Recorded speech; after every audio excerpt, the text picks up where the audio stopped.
প্রথমত এনআরডি। দেখো এখানে আমার দুইটা জিনিসের সংশোধন করা দরকার, একটা হচ্ছে আমার আয়তন সংশোধন করতে হবে, আরেকটা হচ্ছে আমার কি সংশোধন করতে হবে, চাপ সংশোধন করতে হবে। এখন আয়তন সংশোধনটা কি? দেখো গ্যাস অবশ্যই একটা পাত্রে থাকে না, একটা পাত্রে থাকে। এখন যেই পাত্র থাকে ওইটার আমরা বলি ধার। যে পাত্রটা থাকে এই পাত্রকে আমরা কি বলি? ধার বলি। ধার বলি না?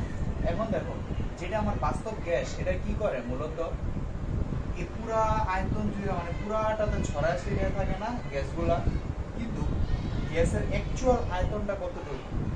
গ্যাসের ওই অ্যাকচুয়াল আয়তনটা আমাদের বাদ দিয়ে ওই আয়তনটা ধরতে হবে। অ্যাকচুয়াল আয়তন বলতে তুমি কিছু জানো? এখন জিনিসটা একদম উল্টাপাল্টা লাগতেছে না? গ্যাসের আয়তন তো জানি আমরা যেই পাত্রে রাখা হয় সেই পাত্রের আয়তনই তো ধারণ করে, তাই না? এখন গ্যাস তো একটা মলিকিউল, তাই না? এখন মলিকিউল যেই জায়গায় থাকবে এই জায়গার একটা নির্দিষ্ট আয়তন আছে না? এখন ধরো গ্যাসের এরকম 10টা মলিকিউল আছে। দেখো এটার মধ্যে ধরো গ্যাসের এরকম 10টা মলিকিউল আছে। এই 10টা মলিকিউল কি পুরা ধারে ছড়ায় ছিটে আছে?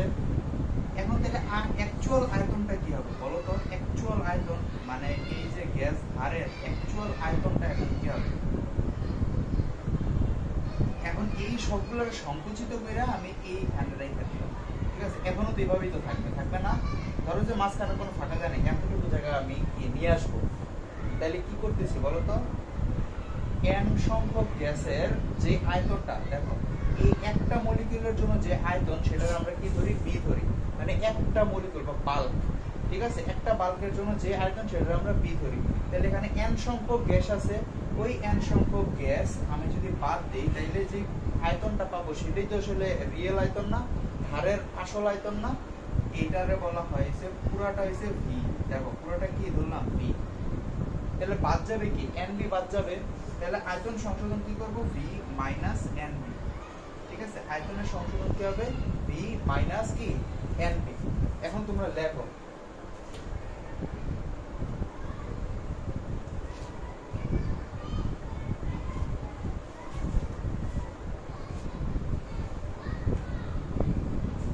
আমি এটা লিখে দিলাম, এই ছবিটা কিন্তু দিবা পরীক্ষাতে যদি আসে যে আয়তন সংশোধন মানে কি লেখবা পুরোটা আমি তোমাদের লিখে দেব।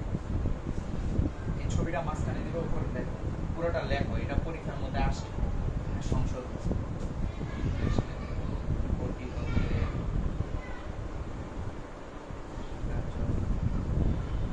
অনুযায়ী গ্যাসের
গ্যাসের আয়তন তো আমরা ধরি না, তাই না?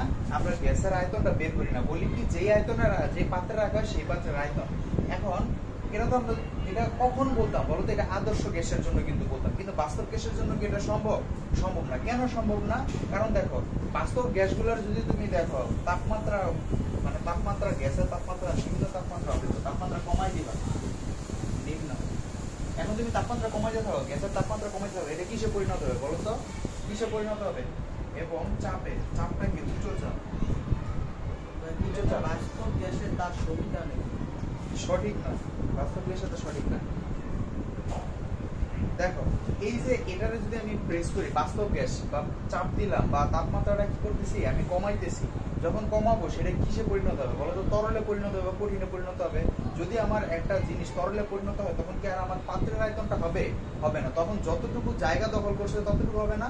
ওই জিনিসটাই আমরা এখানে ধরে নিচ্ছি। এই ধরে নিয়ে এই যে ধরলাম যে এতটুকু আয়তনে আছে, মানে এই অণুগুলো একত্রিত করছি। এখন যদিও এটা বাস্তব গ্যাসের ক্ষেত্রে অতিশয় নগণ্য, গ্যাসের যে আয়তনটা এটা অতিশয় নগণ্য, কিন্তু একটা তো আয়তন আছে। কারণ সেটা যদি আমরা তাপমাত্রা কমাই বা চাপ বাড়াই তাহলে সেটা কিসে পরিণত হবে? তরল বা কঠিনে পরিণত হইতেছে। সো আয়তন অবশ্যই আছে।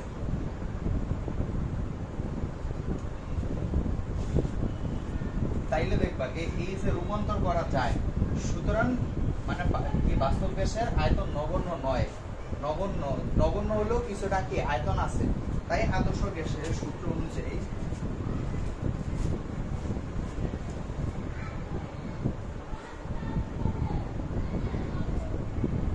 আদর্শ গ্যাসে আয়তন ভিতরছে কেন? কারণ অণুগুলো কি মুক্তভাবে চলাচল করছে। কিন্তু এখন আমরা কি করছি? একটা জায়গায় সংকুচিত করে নিয়ে আসছি না বাস্তব গ্যাসের জন্য, যেহেতু আয়তন আমি ধরে নিতে হবে। সো বাস্তব গ্যাসের ক্ষেত্রে কি হবে? বাস্তব গ্যাসের ক্ষেত্রে অণুসমূহ মুক্ত চলাচলের জন্য যে আয়তনটা হবে, দেখো এটা লিখবা যে আদর্শ গ্যাসের অণুসমূহের মুক্ত চলাচলের জন্য গ্যাসের আয়তন পাত্রের আয়তন ধরা হয়। কিন্তু বাস্তব গ্যাসের ক্ষেত্রে সে আয়তন হবে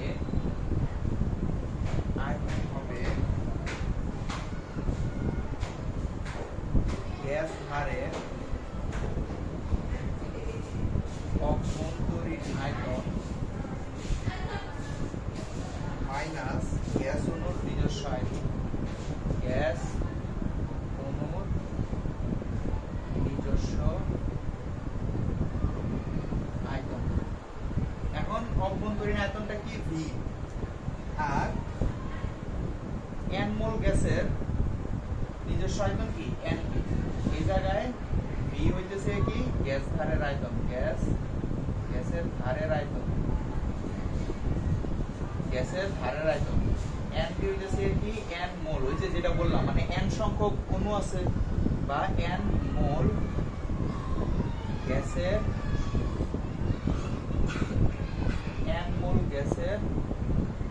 আয়তন। এটা কি নিজস্ব আয়তন না? এটা নিজস্ব আয়তন। লেখা দিবা নিজস্ব আয়তন। ঠিক আছে? এটা হচ্ছে সংশোধন। এই ছবিটা দিবা, শেষ। এটা হচ্ছে আয়তন সংশোধন। এই যে আয়তন সংশোধন করছি, মানে এখানে কিন্তু শেষ হয় না, তারপর চাপ সংশোধন করতে হবে। তারপর আমরা কি করব? গ্যাস ধারের অভ্যন্তরীণ আয়তন মাইনাস গ্যাস অণুর নিজস্ব আয়তন।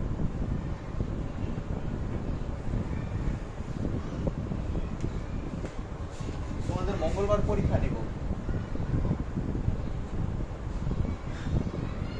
ফিজিক্সের ফার্স্ট পেপার থেকে ভেক্টর আর সেকেন্ড পেপার থেকে তাপগতিবিদ্যা। আগের ক্লাসগুলো শেষ করছো? তাপগতিবিদ্যা সবগুলা শেষ। ভেক্টরটা আমি করাবো। রবিবার তো পড়াইতে পারি না, সোমবারে আমি ভেক্টর পড়াই দিব। ঠিক আছে? সোমবারে পড়াবো, সামনের সোমবারে ভেক্টরটা কমপ্লিট করাই দিব। মানে একটা রিভাইজ দিয়ে দিব আর কি ভেক্টরটা। আর মঙ্গলবারে পরীক্ষা দিবা। কোন টাইমে দিলে ভালো হয়? তোমাদের কলেজ ছুটি কয়টায়? কলেজ ওই যে দিলে একবার পরীক্ষা দিয়ে দাও, পরে যাবে।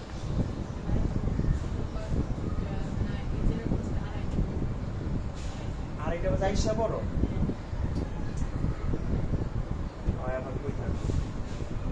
আমার ছুটি তো হবে 3টায়, মিনিমাম 3টায় ছুটি হবে। আস্তে আস্তে 4:30 বাজে।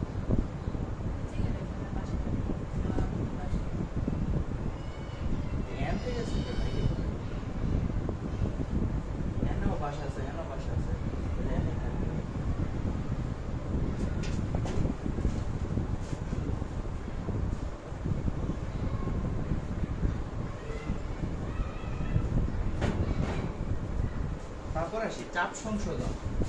দেখো তো চাপ সংশোধন জিনিসটা কি? এই চাপটা কি মানে গ্যাসের যে চাপ সেই চাপটা আসলে কিসের চাপ বলো তো? এই দেখো এই পাত্রের মধ্যে ধরো গ্যাসের অণুগুলো যখন মুক্তভাবে ছোটাছুটি করে না, বাস্তব গ্যাস, দেখো বাস্তব গ্যাস আমি চিন্তা করি, বাস্তব গ্যাস আর আরেকটা হচ্ছে আদর্শ গ্যাস। আদর্শ গ্যাসে কি হয়, অণুগুলো ছোটাছুটি করে না। সো আদর্শ গ্যাসে ধরা হয় কি যে অণুগুলো যে ছোটাছুটি করে, এখন আদর্শ গ্যাসের কিন্তু অণুগুলোর পরস্পরের মধ্যে কোনো আকর্ষণ বল নাই, অণুগুলো কিন্তু পরস্পরকে আকর্ষণ করে না। যেহেতু পরস্পরকে আকর্ষণ করে না, বিধায় এদের কোনো অভ্যন্তরীণ শক্তি নাই। বুঝতে পারছো? অভ্যন্তরীণ শক্তি নাই। এখন বাস্তব গ্যাসের ক্ষেত্রে কি অণুগুলার আকর্ষণ বল আছে না একটা? অবশ্যই একটা আকর্ষণ বল আছে, কিন্তু আদর্শ গ্যাসের ক্ষেত্রে কি সেটা আছে? নাই। ফলে অণুগুলার মুক্ত ছোটাছুটির ফলে এই যে পাত্রের গায়ে যেই ধাক্কাটা দেয়, এটার ফলে যে চাপ সৃষ্টি হয় মানে বল প্রয়োগ করে, এখন কোথায় বল প্রয়োগ করে? একক ক্ষেত্রফলের উপরে যেই বলটা প্রয়োগ করে, এই বলটাই কি আমার বলতো? হ্যাঁ, ওই বলটাই কি আমার চাপ। এখন আদর্শ গ্যাসের ক্ষেত্রে সেটা কি, অণুগুলোর মধ্যে তো পরস্পর, দেখো এই অণুর সাথে তো এই অণুর পরস্পর আকর্ষণ বল আছে নাই, কিন্তু বাস্তব গ্যাসের মধ্যে তো অণুগুলোর পরস্পর আকর্ষণ বল আছে না। যদি আকর্ষণ বল না থাকতো তাহলে তো এগুলো তরল বা কঠিনে পরিণত হইতো না। অবশ্যই অণুগুলোর মধ্যে আন্তঃআণবিক আকর্ষণ বল আছে, তাহলে এই জিনিসটা লিখতে পারবা না?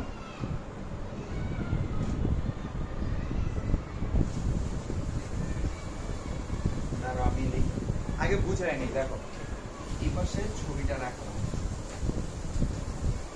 দেখো এরকম চারটা অণু আছে, দেখলাম এই অণুগুলার পরস্পরের মধ্যে কি আছে? আকর্ষণ বল আছে।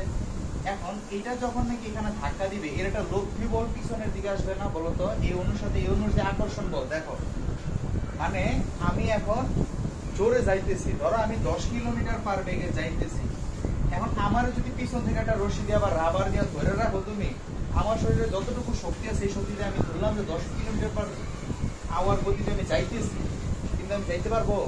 আমার পিছনের দিকে একটা ফোর্স আছে না, এই ফোর্সটা কি আমার একটু পিছনে নিয়ে যাবে, ফলে এই যে যে ফোর্সটা সেটা কি আমার বাস্তব গ্যাসের ক্ষেত্রে বাদ দিতে হবে না? বাদ দিতে হবে। তো এইটার পরিমাণটা কি? পি আদর্শ আদর্শ আদর্শ স্ট্যান্ডার্ড না, আর আইডিয়াল। দেখো আইডিয়াল গ্যাসের ক্ষেত্রে কি সেটা থাকে? আইডিয়াল গ্যাসের ক্ষেত্রে তো সেটা থাকে না। তাহলে আইডিয়াল প্লাস এই এক্সট্রা ফোর্সটা আমার চাপ যোগ করতে হবে না? এখন দেখো আগে ধরো আমি চাপ দিতাম শুধু আইডিয়াল গ্যাসের জন্য 10 প্যাসকেল, কিন্তু এখন কি আর আমার 10 প্যাসকেল দিলে হবে? আমার আরো ধরো 1 প্যাসকেল এক্সট্রা দিতে হবে না, কারণ এদের মধ্যে যে আকর্ষণ যে বলটা আছে, এই 1 প্যাসকেল এক্সট্রা দিতে হবে না। ওই 1 প্যাসকেল এক্সট্রা আমার কি n square a divided by v square, ঠিক আছে? ওই এক্সট্রাটা কি n square a divided by কি v স্কয়ার। এই vটা কি আয়তন, এই এটা কি যে এক্সট্রা যে চাপটা আছে সেই চাপের পরিমাণ n সংখ্যক মোল, ঠিক আছে? এই n টা কি এক্সট্রা চাপের পরিমাণটা, বুঝা গেছে? দাঁড়াও এবার লেখা দিই তোমাকে, এভাবে লিখে দিই নাকি ছবি দিয়ে দিই? খাতা তোমার কাছে আছে, পিডিএফ করছো না? পিডিএফ দিয়ে দিও আগে তাই। আচ্ছা দেখো তো, তাইলে দেখো আমি চাপ সংশোধন করলাম, আয়তনও সংশোধন করলাম, তাইলে এখন আমার পি ভি সমান এনআরটির সূত্রটা বানাইতে হবে। দেখো বাস্তব গ্যাসের ক্ষেত্রে মানে আদর্শ গ্যাসের, দেখো আদর্শ গ্যাসের চাপ পি সমান সমান কি? আদর্শ আইডিয়াল সমান সমান কি? পি। বাস্তব গ্যাসের ক্ষেত্রে সেটা কি বলো তো? বাস্তব গ্যাসের চাপ P plus n square a divided by v square, বলো তো চাপ এটা। আদর্শ গ্যাসের আয়তন, আদর্শ গ্যাসের আয়তনটা কত বলো তো? v। কিন্তু আমার যে বাস্তব গ্যাস আছে, বাস্তব গ্যাসের আয়তনটা কি হয় বলো তো? v মাইনাস nb হয় না? এটার থেকে nb বাদ যায় না? তাইলে আমার পিভি সমান এনআরটির সূত্রে, দেখো আদর্শ গ্যাসের এটা পিভি সমান সমান এনআরটির সূত্রে বসাও, P plus n square a divided by v square, v minus nb equal nRT। এই জায়গায় সব n কিন্তু মোল সংখ্যা বোঝায়, এই সব n কি বোঝায়? এই nটা কি মোল সংখ্যা বোঝায়। মোল সংখ্যা মানে যত মোল গ্যাসের ক্ষেত্রে বলবে তত মোল গ্যাসের কথা বোঝায়। বুঝতে পারছো? ক্লিয়ার হইছে? তাহলে এই সংশোধন করতে পারছি। এখন দেখি এরা দিয়ে কোনো ম্যাথ দিবে? হ্যাঁ দিবে, ম্যাথ দিবে না, আসলে খ নাম্বার প্রশ্ন দিবে আর কি। দেখো আমি এরকম একটা খ নাম্বার প্রশ্ন তোমার এটা লিখছো, এই এতটুকু রাখলাম। ক্লাস ডাবল করবা না, এই যে করতেছো এখানে নোটটা করে ফেলবা। তো এটা কি n a লাগছে নিচে p প্লাস n স্কয়ার, হ্যাঁ n স্কয়ার a আর নিচে যে b স্কয়ার। দেখো 27 ডিগ্রি সেলসিয়াস তাপমাত্রায় 27 ডিগ্রি সেলসিয়াস তাপমাত্রায় 88 গ্রাম কার্বন ডাই অক্সাইডের 88 গ্রাম কার্বন ডাই অক্সাইডের। ও আচ্ছা, এই যে সংশোধনের যে সূত্রটা লিখলাম এটা কে করছে আমরা জানছি, এই সূত্রটা কে বানাইছে নাকি এটা আমি বানাইছি বলবা? এটা হচ্ছে বিজ্ঞানী ভ্যান ডার ওয়ালস বানাইছে, ঠিক আছে? মানে উনি এই ভ্যান ডার ওয়ালস এই সমীকরণটা দাঁড় করাইছে, ঠিক আছে? এখন পরীক্ষার মধ্যে প্রশ্ন হলো যে 88 গ্রাম কার্বন ডাই অক্সাইডের ভ্যান ডার ওয়ালস সমীকরণ হবে। ভ্যান ডার ওয়ালস সমীকরণ তাপমাত্রা তোমাকে দিয়ে দিছে না? তাপমাত্রা কিন্তু দিয়ে দিছে। তাহলে এটা কিভাবে করি? দেখো আমার কি কি দেওয়া আছে, টেম্পারেচারটা দেওয়া আছে 27 ডিগ্রি সেলসিয়াস, মানে কত 300 কেলভিন। আমার কি 300 কেলভিন। তারপর 88 গ্রাম কার্বন ডাই অক্সাইড বলে, তাহলে 88 গ্রাম কার্বন ডাই অক্সাইড মানে কি হবে বলো তো? কার্বন ডাই অক্সাইডের আণবিক ভর কত? তার মানে 88 গ্রাম থেকে আমি কি মোল সংখ্যা বের করব? n is equal to কি w divided by m। w এর মান কত 88 গ্রাম, m এর মান কত, কার্বন ডাই অক্সাইড কত 44 গ্রাম, তার মানে কি 2 মোল। n এর মান কত আমার 2 মোল। আর কিছু দেওয়া আছে? আমার আর কিছু দেওয়া নেই। তাহলে আমার কিভাবে করতে হবে? আমার যে ভ্যান ডার ওয়ালস সমীকরণ সেটা হচ্ছে p plus n square a divided by b square into v minus n b equal 2r 300, মানে হইতেছে 600। আর আমার তো আর কিছু দেওয়া নেই, আর কিছু দেওয়া থাকলে আমি এখানে বসাইতাম। সো আমার সমীকরণটা হইছে এইটা।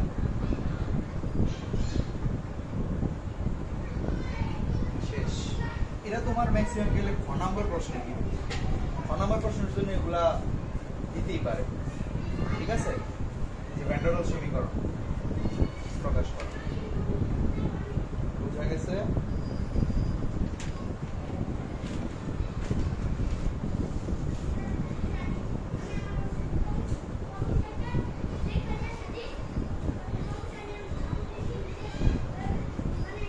এখন আসো আমরা এই যে এখানে বি লিখলাম এ লিখলাম, এগুলা কি? এগুলা তাৎপর্য জানতে হবে না? যে এগুলা শানে নুজুল জানতে হবে। দেখো আমরা যে পড়াশোনা করে, পড়াশোনার একটা শানে নুজুল থাকে না, অধ্যায় শেষে সামারি থাকে। তো এখন এটা কেন করছি বা এ আর বি দ্বারা কি বোঝায় ওইটা আমরা একটু দেখি, ঠিক আছে? এটার বলে শানে নুজুল।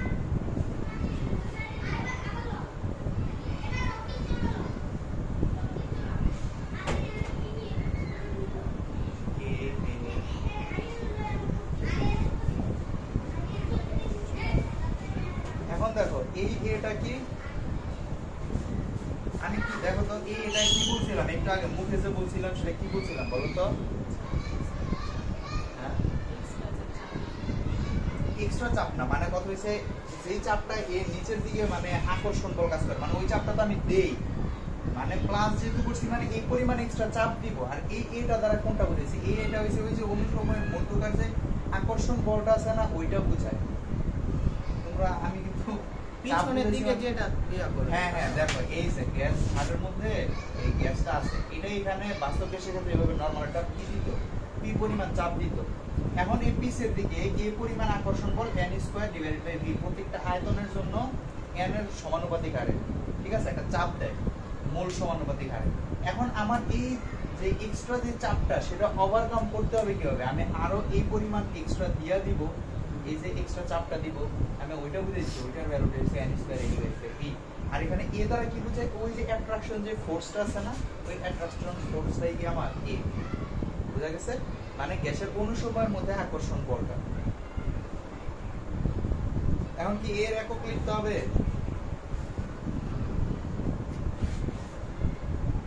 দেখো পি অফ স্ট্যান্ডার্ড, স্ট্যান্ডার্ডের ক্ষেত্রে পি অফ অ্যাট্রাকশন মানে এই যে n square a divided by b square, এটার বলা attraction force. P of attraction মানে অ্যাট্রাকশন ফোর্স ক্রিয়েট করার ফলে যে পরিমাণ চাপ দিতে হবে এক্সট্রা সেটা কি আমার পি এ। তাইলে এটার একক কি এ যদি নিয়ে আসি তাইলে a is equal to pa b square, pa b square, a b square divided by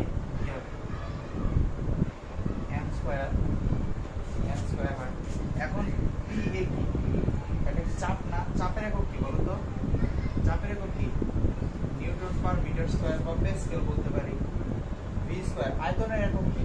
দেখো নিউটন পার মিটার স্কয়ার মানে প্যাসকেল বসেছে, তাহলে আয়তনের একক কি হবে? মিটার কিউব হবে। তার মানে কি মিটার কিউব। আর নিচে কি মোল, মোল আছে না, মোল স্কয়ার। তাহলে এককটা কি হবে বলো তো? একক কি হবে? এখান থেকে আমার কি করতে হবে, এই যে উপরে চলে আসবে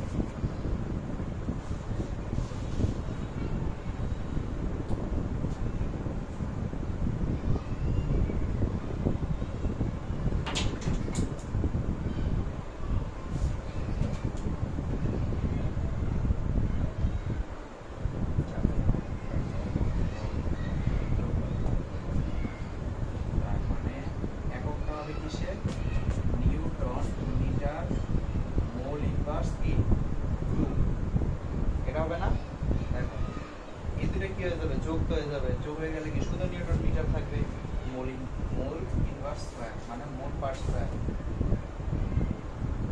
পার স্কয়ার।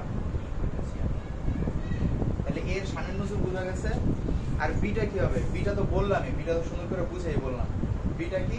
n মোল গ্যাসের বিপরিমাণ মানে যে বাল্ক মানে অনুসময়ের যে আয়তন, ঠিক আছে, n মোল গ্যাসের যে আয়তনটা আছে সেটা কি np।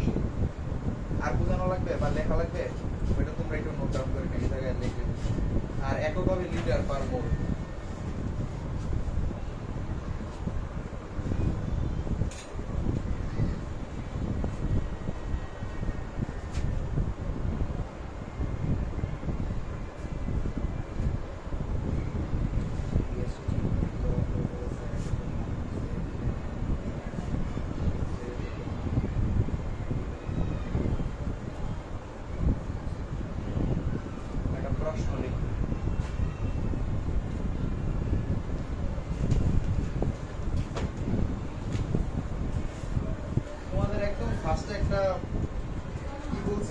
যে আমরা একটা গ্যাসের মলিকুলার ওয়েটে গ্যাস চিহ্নিত করব, এই সেই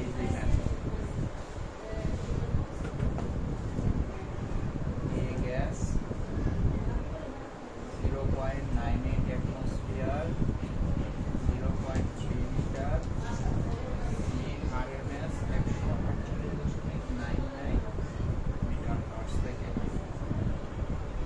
B gas 29 degree Celsius, 99 centimetre Hg, C RMS 412.3 metre per second. ক নাম্বার প্রশ্ন বলছে যে এই গ্যাসের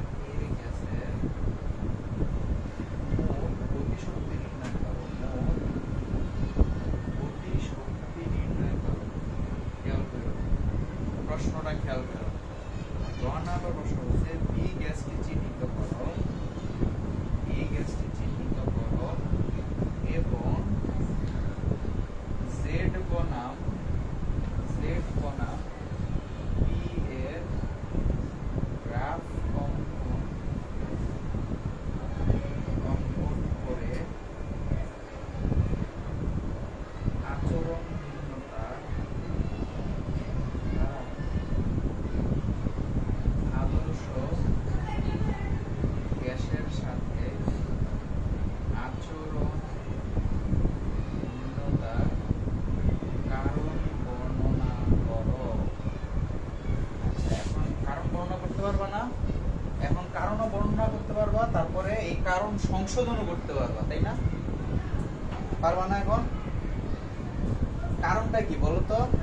ওই যে এনবি পরিমাণ গ্যাস কি হয় না, গ্যাসের একটা নির্দিষ্ট কি আছে বলতো, নিজস্ব একটা আয়তন আছে না, এই নিজস্ব আয়তনটা কি করতে হয়, আমার বাদ দিতে হয়। কিন্তু আমরা কি করি, ওই গ্যাসটা বাদ দেই, আয়তনটা বাদ দেই না। এই জন্য কি হয়, আমার পিভি এর আদর্শ মান থেকে কি হয়, একটু ডেভিয়েশন বেশি হয়, ঠিক আছে?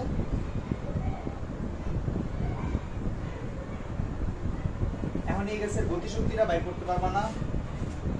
এই গ্যাসের কি দিছে, প্রেসার দিয়ে দিছে 0.3 লিটার, কিন্তু এটা কিন্তু লিটার, এলটিআর দি।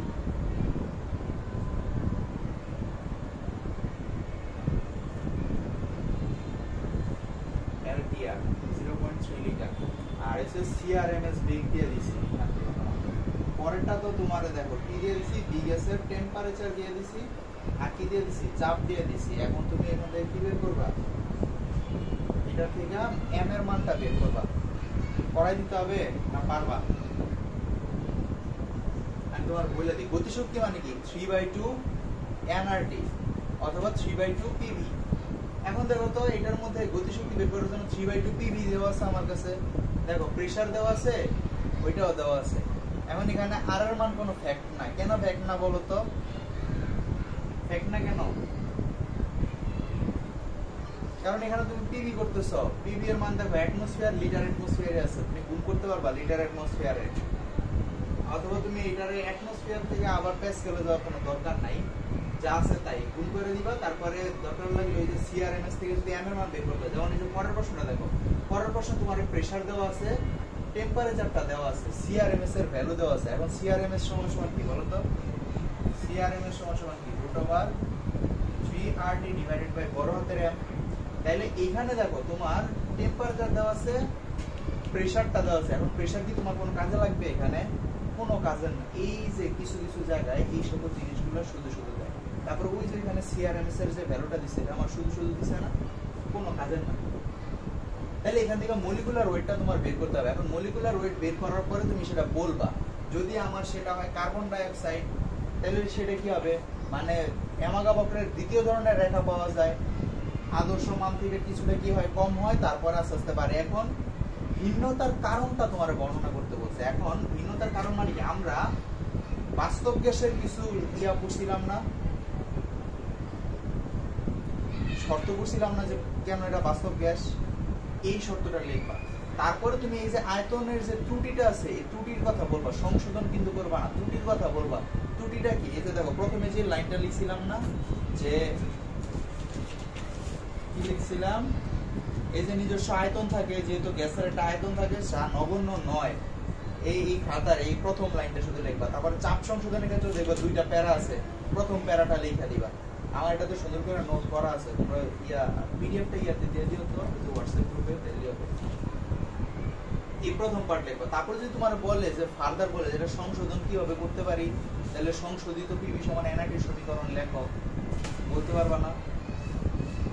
ওকে, তার মানে দেখো এই অর্থাৎ ধরো 80% তোমার পড়া শেষ, 80% তোমার শেষ।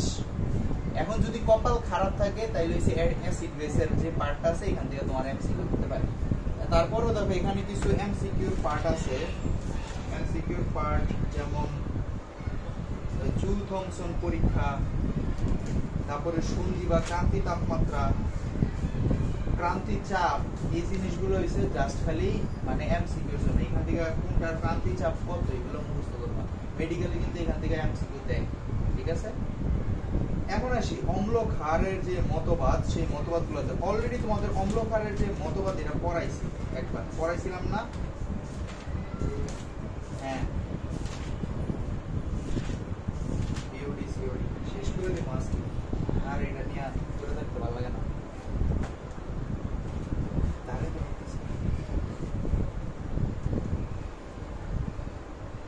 প্রশ্নটা লিখছো, এটা কিন্তু বইটা নিয়ে দিতে হবে, তোমাদের হোমওয়ার্ক দিতে হবে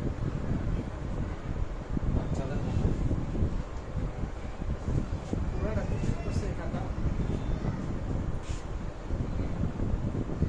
সিকোয়েন্স ওয়াইজ নাই আর কি, সিকোয়েন্স অনুযায়ী দিছো, খাতার সিকোয়েন্স অনুযায়ী দিছো, কিন্তু পড়ার সিকোয়েন্স অনুযায়ী না। পার্ট করা, পার্ট করে নিছি। ধরো এই যে যেটা শুরু করছি, শুরুর পার্টটা পরে, আর ফার্স্টে আছে সিকে এই যে ইয়ার থেকে যে গতিশক্তির যে পার্টটা আছে এটা থেকে তোমরা লাস্ট করবে, ওটা শুরু রাখতে হবে। এই আজকে তো পড়াবো আর কি।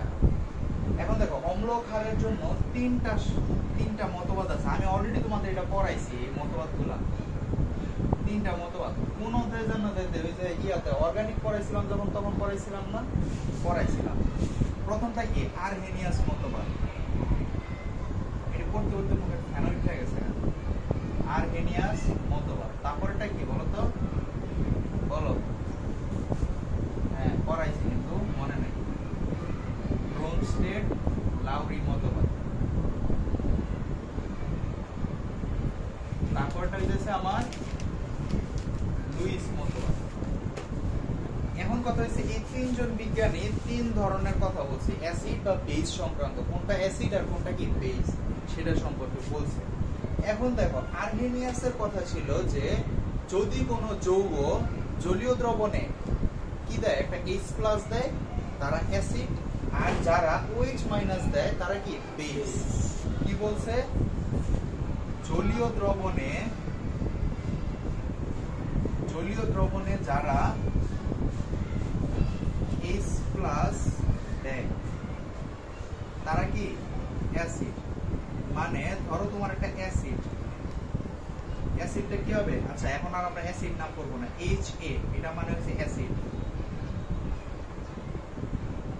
H2O মানে পানিতে ডিসোসিয়েট হবে, ডিসোসিয়েট হয়ে H+A- দিবে। এই যে যারা এই একটা H+ দিতে পারবে তারা কি অ্যাসিড। এটা কে বলছে, আর্হেনিয়াস। কথা কি ভুল বলছে, কথা ভুল বলেন। এটা গেল প্রথম। দ্বিতীয়ত বলছে জলীয় দ্রবণে যারা OH- দান করে তারা কি ক্ষার বা কি বেস। ফর এক্সাম্পল দেখো সোডিয়াম হাইড্রোক্সাইড, আবার ভুল করছি না, বি বেস, বিতে বেস এতে অ্যাসিড, BOH কি হবে জলীয় দ্রবণ, অবশ্যই তোমার H2O লিখতে হবে। এবং আরেকটা কি B+OH-, এই যে দেখো OH- এর দিশা না, এইজন্য এরা কি বেস, তাই না? কিন্তু এখানে কিছু একটা সমস্যা হয়েছে, কারণ বিজ্ঞানীরা একটা জিনিস বের করবো, আরেকজন বিজ্ঞানী এটা ভুল ধরবো না, এটা কোনো হয় না। তো পরে আসলো ব্রনস্টেড-লাউরি, উনি বললো যে না, যেই থিওরিটা দেওয়া হয়েছে এটা সর্বদা কি অ্যাপ্লিকেবল না। কিছু অ্যাসিড আছে, উইক অ্যাসিড, যারা সম্পূর্ণরূপে কি করতে পারে না, পানিতে দ্রবীভূত হইতে পারে না। ফর এক্সাম্পল দেখো অ্যামোনিয়া কি বলতো, একটা ক্ষার না, ক্ষার তো। এখন অ্যামোনিয়া কিন্তু একটা ক্ষার, NH3টা কি ক্ষার, কিন্তু এটা ক্ষার কিভাবে হলো দেখো তো, NH3 আমার পানিতে কিন্তু বিয়োজিত হয় না, পানিতে বিয়োজিত হয়ে NH4OH দেয়, কিন্তু কোনো OH+ তো নাই এখানে, আছে নাই। এইটা ফার্দার বিয়োজিত হয়ে আমি এইটা বলতে পারবো ক্ষার, কিন্তু এটাও তো একটা ক্ষার, NH3 একটা ক্ষার না, অ্যামোনিয়া ক্ষার না, ক্ষারীয় যৌগ না, তাহলে এটা পানিতে যুক্ত হয় তো OH- দেয় নাই, তাহলে এটা কিভাবে এখন ক্ষার হয়? কিন্তু এটা তো ক্ষারীয় সকল ধর্ম এটার মধ্যে দেখা যায়। পরে উনি বললো কি যে না, ব্রনস্টেড-লাউরি বললো যে এখানে একটু ভুল আছে, এই ভুলটা সংশোধন করা যায় কিভাবে, যারা জলীয় দ্রবণ হোক বা যে কোনো বিক্রিয়ায় একটা প্রোটন ডোনেট করবে, যারা কি করবে, প্রোটন ডোনেট করবে, যারা নট হাইড্রোজেন ডোনেট, বলছে প্রোটন মানে কি বলতো, প্রোটন মানে হচ্ছে এই যে এইটা একটা প্রোটন, এটা কি একটা প্রোটন, যারা কি করবে H+ বা প্রোটন, তোমরা এটা লিখবা না, তোমরা প্রোটন লিখবা, H+ লিখবা না, প্রোটন দান করে তারা অ্যাসিড, যারা প্রোটন গ্রহণ করে তারা কি বেস বা কি ক্ষার। ফর এক্সাম্পল হিসেবে ধরতে পারো NH3+H2O, এখান থেকে কি হবে NH4OH, এই যে এখানে এই NH3 কি করছে, একটা H+ গ্রহণ করছে না, এখানে গ্রহণ করে কি হয়েছে যে NH4 হয়েছে। সেম অ্যাজ এই দেখো ওয়াটার যদি আমি ডিসোসিয়েট করি, এখান থেকে কি হবে H+ আসতেছে, আবার OH- আসতেছে, তাই না, দুইটা জিনিস আসতেছে না। সো এই যে অ্যামোনিয়ার সাথে বিক্রিয়ায় এই কি অ্যাসিড, ঠিক আছে, অ্যামোনিয়ার সাথে বিক্রিয়ায় এই কি অ্যাসিড, বুঝা গেছে। সবার লাস্টে আসি, এখন ব্রনস্টেড-লাউরির এই মতবাদটাও লুইসের পছন্দ হয়নি, যে না এখানেও তোমাদের কিছু একটা ভুল আছে। কি ভুল, আমার AlCl3 আসলো, তারপর আরো কিছু বলো, যাদের লোন পেয়ার ইলেকট্রন আছে,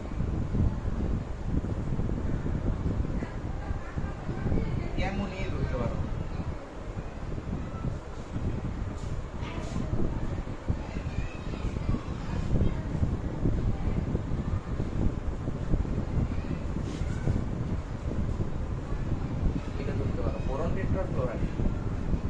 অ্যামোনিয়ার কি বলতো, এক জোড়া লোন পেয়ার ইলেকট্রন আছে না, এ চাইলে আরেকটা যৌগ কি করতে পারে, এই লোন পেয়ার ইলেকট্রন ডোনেট করতে পারে না, ডোনেট করতে পারে। যেমন দেখো, যদি ধরো একটা পানির কাছাকাছি আসলো, এই NH3 মলিকিউলটা একটা পানির কাছাকাছি আসছে, যখন এই পানির কাছাকাছি আসে, এই পানিরও কি থাকে বলতো, পানিরও কিন্তু দুইটা পোল থাকে। পানিতে কি থাকে, দুইটা পোল থাকে। এই যে অক্সিজেন একটা হাইড্রোজেন ধরে রাখছে আর একটা হাইড্রোজেন ধরে রাখছে, এই হাইড্রোজেন গুলা কি থাকে, পার্শিয়ালি পজিটিভ থাকে। এই পজিটিভ কি করে বলতো, নেগেটিভের প্রতি অ্যাট্রাকটিভ থাকে না, ফলে এ কি করে, এই লোন পেয়ার ইলেকট্রনটা গ্রহণ করে মুক্ত হাইড্রোজেনে পরিণত হয়ে যাওয়ার একটা টেন্ডেন্সি থাকে। এখন সে কি মুক্ত হাইড্রোজেনে পরিণত হতে পারবে, সে কি করছে বলতো, ইলেকট্রন রিসিভ করছে না এখন। সো ইলেকট্রন যখন রিসিভ করছে, এ তো পার্শিয়ালি পজিটিভ ছিল, এ এখন কি হয়ে গেছে, নিউট্রাল হয়ে এখানে একটা যুক্ত হয়েছে, সরি এখানে হাইড্রোজেন হিসেবে যুক্ত হয়েছে। এ কি করছে, ডোনেট করছে না, ফলে এটার মাথায় একটা পজিটিভ আসছে, বুঝতে পারছো, মাথায় একটা পজিটিভ হয়ে গেছে। এখানে কি করছে, সে লোন পেয়ার ইলেকট্রন ডোনেট করছে না, তাহলে এদের কি আমরা বলবো, অ্যাসিড বলবো না ক্ষার বলবো, এদের আমরা ক্ষার বলবো। লুইস মতবাদের ক্ষেত্রে যারা লোন পেয়ার ইলেকট্রন ডোনেট করে, যারা লোন পেয়ার ইলেকট্রন দান করে, তারা ক্ষার। উল্টায় গেছে না, এতক্ষণ পর্যন্ত কি দেখলাম, যারা ডোনেট করছে এরা সবাই অ্যাসিড ছিল, কিন্তু বেইজের ক্ষেত্রে সেটা উল্টা হয়ে যায়, সরি লুইস মতবাদের ক্ষেত্রে সেটা উল্টা হয়। এরা যখন নাকি লোন পেয়ার ইলেকট্রন দেয়, তখন এরা কিসে পরিণত হয়, ক্ষারে পরিণত হয়, ঠিক আছে। আচ্ছা, এটা তো দেখলাম যে দান করা, দান করে যে ক্ষারে পরিণত হলো। এখন চলো আমরা অ্যাসিড, এই যে BF3 এটা কিন্তু একটা অ্যাসিড, ঠিক আছে, এটা কি একটা অ্যাসিড। এখন এটা অ্যাসিড কিভাবে দেখো, বোরন টেট্রাফ্লোরাইডের স্ট্রাকচারটা যদি তুমি একটু খেয়াল করো, বোরন টেট্রাফ্লোরাইড, বোরন কত, hydrogen helium lithium beryllium boron কত, 6, হাইড্রোজেন হিলিয়াম 5, গুড।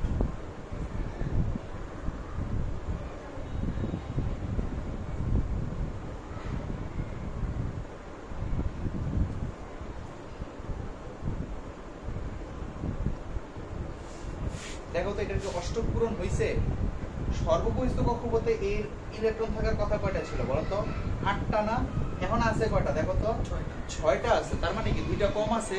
এ চাইলে 2টা লোন পেয়ার ইলেকট্রন গ্রহণ করতে পারবে না, গ্রহণ করতে পারবে কিনা, এ যদি লোন পেয়ার ইলেকট্রন গ্রহণ করে, তখন সে কি হয়ে যাবে বলতো, BF3 মাইনাস হয়ে যাবে না, রিসিভ করছে মাইনাস হয়ে যাবে না, এরা একটা অ্যাসিড, এই জন্য এটা কি একটা অ্যাসিড, মাইনাস হবে না, মানে লোন পেয়ার ইলেকট্রন রিসিভ করছে, তখন এটা কি একটা অ্যাসিড হিসেবে কাজ করে, বুঝতে পারছো। তার মানে কি, যারা লোন পেয়ার ইলেকট্রন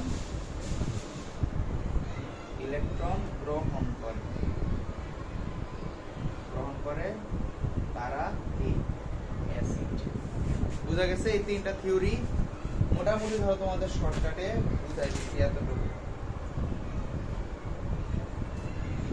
এখন চলো আমরা উভয়ধর্মী যৌগ করব, ঠিক আছে।